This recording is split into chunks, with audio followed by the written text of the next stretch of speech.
Friends, अभी गर्मी का मौसम है और मोगरा के फ्लावरिंग का भी बेस्ट सीजन होता है, लेकिन अभी आपके प्लांट में फूल नहीं आ रहे हैं या मोगरा के पौधे में एक बार फूल आने के बाद फूल आना बंद हो गए हैं।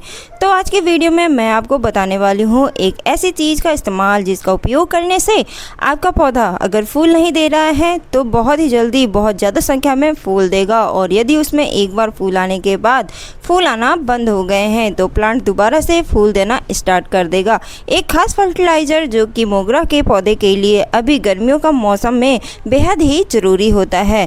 इससे आपके मोगरा के पौधे से जुड़ी बहुत सारी समस्याएं भी खत्म होंगी, जैसे कि प्लांट की नई ग्रोथ नहीं हो रही है, पत्तियां पीली होने के बाद झड़ रही हैं, कलियां नहीं बन रही हैं, अगर कलियां बन भी रही हैं तो पूरी तरह से फूल में कन्वर्ट नहीं हो पा रही हैं। इन सभी समस्याओं का समाधान आज मैं अपनी इस वीडियो में करने वाली हूँ। मेरा मोगरा का ये पौधा आप देख ही रहे होंगे, इसने अभी तक 3 से 4 बार काफ़ी अच्छी फ्लावरिंग की है, और क्योंकि मोगरा का पौधा हमेशा नई ग्रोथ पर ही फ्लावरिंग करता है, आप चाहें तो इसे ऊपर से थोड़ा सा ट्रिम भी कर सकते हैं। ऊपर के सिरे को कट करने से इसमें साइड से इसमें नई ब्रांचेस भी निकलेंगी और उन पर ही फ्लावरिंग होगी।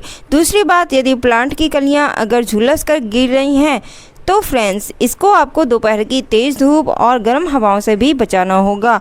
इससे बचाने के लिए आपको ग्रीन नेट का इस्तेमाल भी कर सकते हैं, या फिर आप अपने प्लांट को किसी सेमी शेड एरिया जैसे कि किसी बड़ी दीवार की छांव के नीचे रख दें, या फिर आप किसी बड़े प्लांट के नीचे जो छांव रहती है उसके नीचे रख दें, तो आपका प्लांट डायरेक्ट सनलाइट से बचेगा, साथ ही साथ इसमें सुबह की ही धूप लगेगी। फर्टिलाइजर का यूज करने से पहले आपको इसकी मिट्टी को अच्छी तरह से गुड़ाई करनी है। दोस्तों, इसमें किसी भी प्रकार का कचरा या खरपतवार नहीं रहना चाहिए, अगर है तो आपको उसे हटा देना है।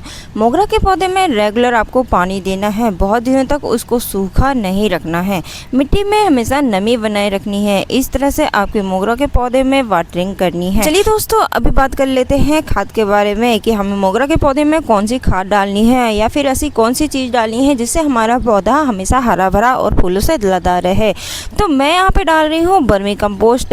आपको 2 मुट्ठी वर्मी कंपोस्ट ले लेनी है और मिट्टी में जाकर मिला देना है। वर्मी कंपोस्ट एक संपूर्ण खाद होती है और उसमें भरपूर न्यूट्रिएंट्स होते हैं, पोषक तत्व होते हैं, साथ ही साथ मिट्टी को उपजाऊ भी बनाता है। गर्मियों में मिट्टी को नमी बनाए रखता है, तो वर्मी कंपोस्ट डालने से हमारे पौधे में तेज़ी से नई नई ग्रोथ आएगी और उसमें फूल भी आएंगे। दोस्तों, नेक्स्ट हम डालेंगे केले के छिलके का फर्टिलाइज़र।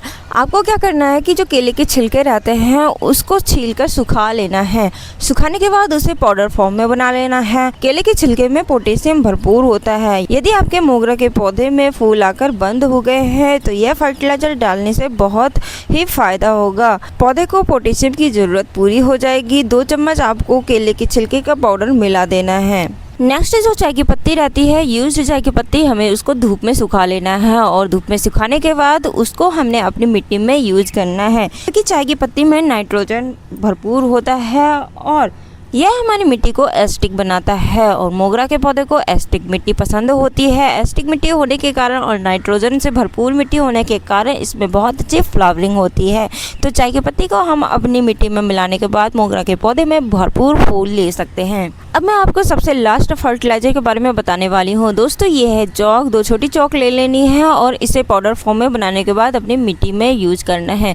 चौक में कैल्शियम भरपूर मात्रा में होती है, और हमारे पौधों को नई नई जड़ें बनाने के लिए, नई ग्रोथ बनाने के लिए कैल्शियम की आवश्यकता होती है, और कैल्शियम अगर नहीं होगी तो हमारे पौधा नई ग्रोथ नहीं कर पाएगा और फूल तो आना बंद ही हो जाएंगे। तो इन सभी फर्टिलाइज़रों को मैंने अपने पौधे में डाल दिया है और इसमें अच्छी तरह से वाटरिंग भी कर दी है। दोस्तों, याद रहे, हमें जितने भी फर्टिलाइज़र का यूज किया है, इन सभी फर्टिलाइज़र का यूज आपको शाम के समय में करना है। दोपहरी में या तेज़ धूप में इसका यूज नहीं करना है। इन सभी फर्टिलाइज़रों का यूज करने के बाद आपको अच्छी मात्रा में इसको ठीक से पानी दे देना है, और साथ ही साथ इसको शॉवरिंग भी कर सकते हैं, जिस तरह से मैं कर रही हूँ। तो दोस्तों, आपको इन फ्री के जो फर्टिलाइज़र होते हैं उनका यूज़ कैसा लगा? अगर अच्छा लगा तो वीडियो को लाइक और चैनल को सब्सक्राइब ज़रूर कीजिएगा। मिलते हैं आपको ऐसे ही new gardening tips and trick के साथ। Bye bye, take care and keep gardening.